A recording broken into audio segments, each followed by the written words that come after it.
News on the Hour, presented by Paul Gauguin Cruises. I'm Steve Cathan. Canceled flights, power outages, deep snow. It's the scene in much of the Northeast thanks to a strong late winter storm. This woman's in Plymouth, Massachusetts. We just made sure that everything was up to snuff. Prepared with soup, prepared with food, prepared with firewood, prepared with good company. CBS's Carter Evans is in California, where a new batch of rain has caused more flooding and more concern. My worst fear happened.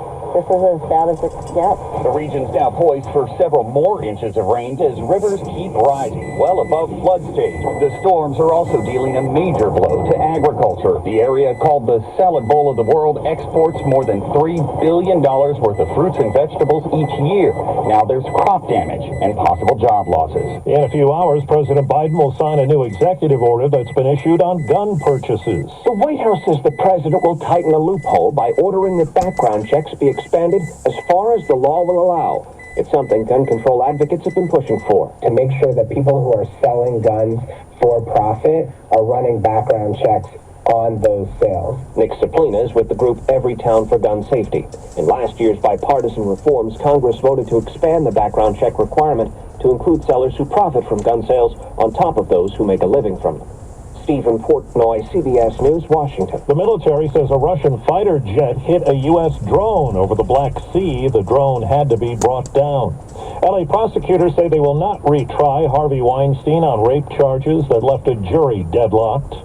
There's no court action just days after Silicon Valley Bank collapsed. CBS's Errol Barnett says the bank's parent company is targeted. That lawsuit now, class action lawsuit being built by shareholders, is just one of the fresh headlines. The Federal Reserve Board also reviewing its oversight of this institution.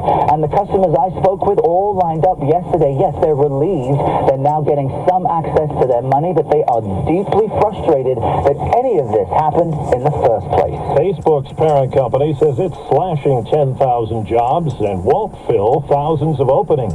Grace Kay, business reporter for Insider, tells CBS Meta CEO Mark Zuckerberg has discussed flattening the layers of management. He said internally that he doesn't want managers managing managers.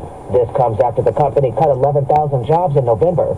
Allison Keyes, CBS News. The government says consumer prices rose slightly last month, up 6% from a year ago. The EPA is proposing the first federal limits for harmful forever chemicals in drinking water. Right now, the Dow is up 317. This is CBS News. Well, that's today's news. Today's news. I didn't hear any good news, did you?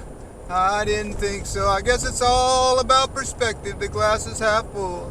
Well, as always, I'd like to thank you again for coming along with me on these Dash Cam News adventures.